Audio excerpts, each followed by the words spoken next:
Antum pernah dengar nama Prabu Siliwangi? Baik. Prabu Siliwangi, bentarang kekuasaannya di awal abad ke-14, di akhir abad ke-15. Itu beliau dari Banten sampai dengan ke awal Jawa, ujung Jawa. Kuasanya luar biasa, masih Hindu. Dan pemerintahannya, Masya Allah, ketika Islam masuk, itu nggak ada pertentangan, biasa aja. Ulama sudah ada, nyaman, tenang, biasa. Yang paling hebat, ketika sedang inspeksi, datang ke Karawang. Daerah Karawang. Ditemukan seorang perempuan, namanya Nyai Subang Larang.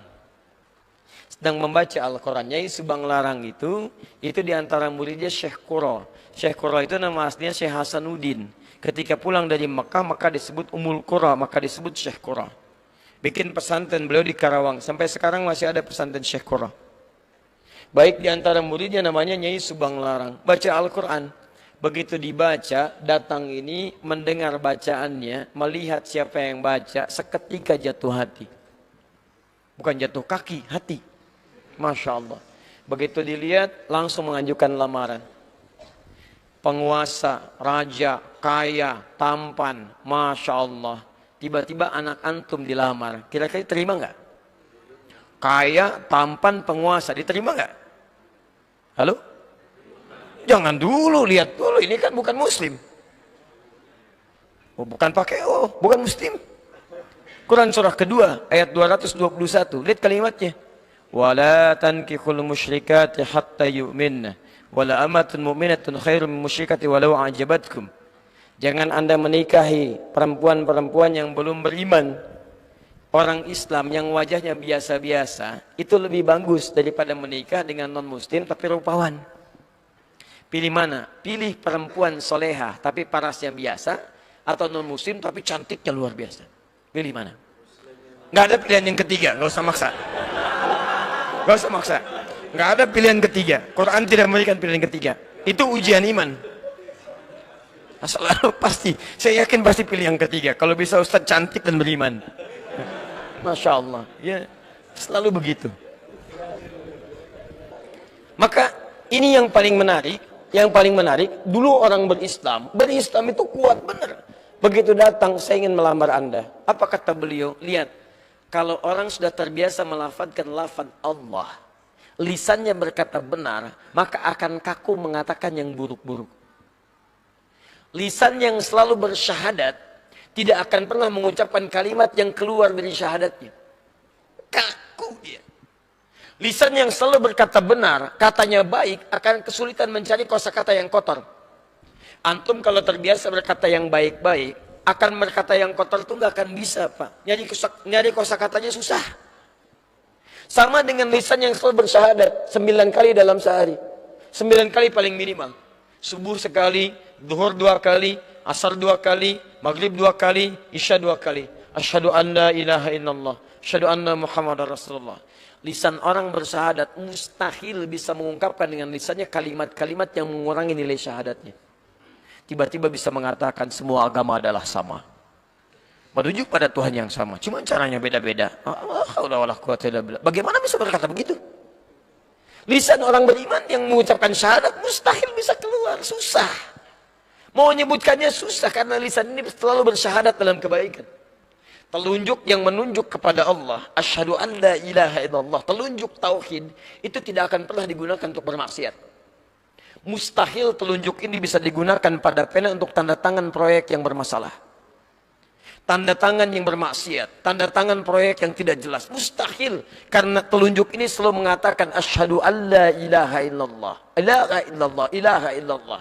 Orang yang mengatakan la ilaha menafikan Tuhan yang lain, menetapkan Allah, dan Allah itu bukan cuma nama Tuhan, ilahul ma'bud, komitmen untuk menyembahnya. Menyembah itu taat aturan. Kata Allah jangan mencuri, wailul lil mutaffifin, celaka, celaka, celaka orang yang mencuri, celaka.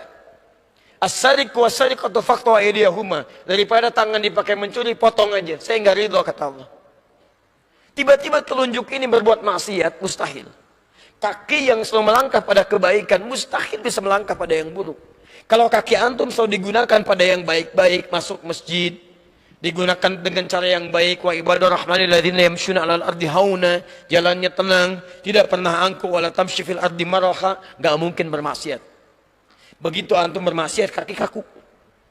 Enggak percaya, pulang dari sini iseng-iseng pakai sendal orang.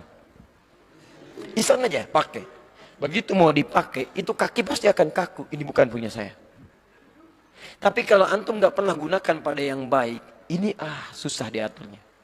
Begitu mau dipakai, itu bukan punya kamu, bukan punya kamu, yang itu tuh lebih bagus lagi tuh, yang ini tinggal lihat.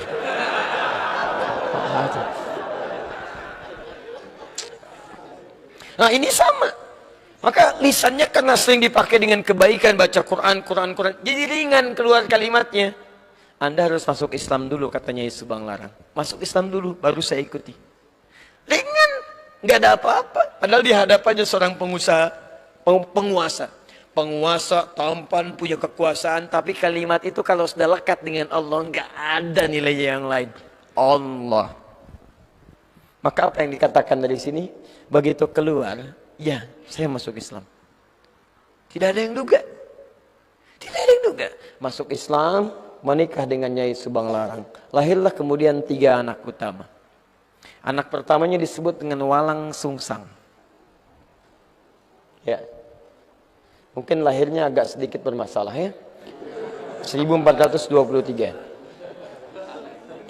Yang kedua, lahir Rara Santang.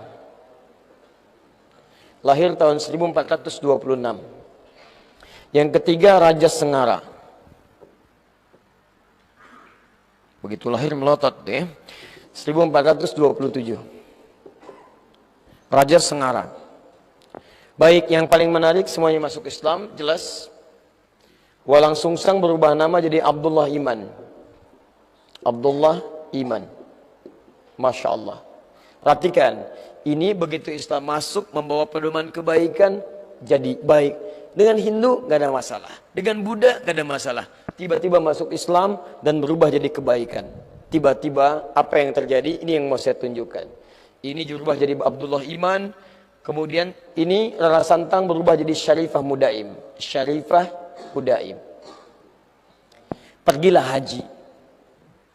Saat pergi haji itu, tiba-tiba setelah selesai mau kembali, datanglah seorang laki-laki yang melihat Syarifah Mudaim, kemudian jatuh hati, minta kepada kakaknya Abdullah Iman untuk melamarnya. Maka diizinkan, menikahlah kemudian. Menikahlah Syarifah Mudaim dengan seorang laki-laki itu. Namanya siapa? Namanya Syarif Abdullah. Berasal dari Mesir. Maka diboyonglah ke Mesir. Saya simpan dulu di sini. Abdullah Iman kemudian pulang ke Nusantara. Bertemu lagi dengan bapaknya. Setelah pulang, Prabu Siliwangi punya gelar Pamanah Rasa, namanya Manah Rasa. Ditugaskanlah kemudian untuk membimbing daerah. Lihat, mulai membimbing sekarang. Daerah yang sangat kumuh, saking kumuhnya disebut dengan lemah wungkuk. Lemah wungkuk. Lemah wungkuk. Masya Allah. Di sini ada campuran-campuran etnis. Dari ada Arabnya, ada Cinanya, ada kemudian orang lokalnya. Dan nggak ada masalah. Begitu orang Islam datang, ditata jadi bagus. Oh, mereka campuran. Dalam bahasa lokal disebut dengan caruban. Caruban yang bercampur. Pekerjaan utamanya ngambil udang. Ya, ambil udang kecil, dibikin kemudian terasi. Pakai air rebon. Jadi rebon, air rebon. Orang bilang sana Cirebon. Jadi Cirebon. Orangnya caruban, tempatnya berubah dari Cirebon. Ditata dengan baik, jadi makmur, jadi bagus, berhasil di situ. Begitu nilai keislaman dilakukan, haji pulang dari sana, merubah lemah wungkuk yang kotor jadi Cirebon. Etnis yang bercampur, punya kemudian tata usaha yang baik. Caruban aslinya kemudian menyebar sampai ke wilayah Lasem. Antum kalau nanti dari Semarang, belok ke Demak, Demak ke Kudus, Kudus ke Pati, Pati ke Rembang, ke Lasem. Lasem ini Masjid Agung, sekitar nggak terlalu jauh lah ya, 200 meter lah dari Masjid Agung sebelumnya. Ada sebelah kiri arah pantai namanya Caruban. Sampai sekarang Caruban. Ya, karena ada etnis di situ termasuk Cina pertama datangnya lewat sana.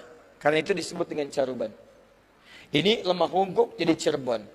Yang ini pulang ke Nusantara setelah 20 tahun, bawa anak. Anaknya bernama Syarif Hidayatullah. Maka ketika pulang kemudian diberikan wilayah di Gunung Jati, maka dikenal dengan Sunan Gunung Jati. Teman-teman sekalian, ternyata di sinilah kemudian menyebar Islam. Syarif Abdullah ini ternyata anak seorang ulama yang juga berdakwah di Nusantara. Lihat madrasah Nabi, melahirkan seseorang, datang ke Baros, menyebar. Dari Baros punya keturunan, menyebar lagi. Dakwah. Dari situ muncul kemudian peradaban, kehebatan, kemajuan. Apa yang terjadi di antara saudaranya ini? Syarif Abdullah punya anak namanya Syarif Hidayatullah, menguasai Gunung Jati. Syarif Abdullah ternyata adiknya dari seseorang yang bernama Maulana Ishaq. Maulana Ishaq itu, siapa dia? Itu adalah anaknya Ahmad Jumadil Kubra. Dari Maulana Ishaq itulah kemudian melahirkan Kiai Haji Ahmad Dahlan.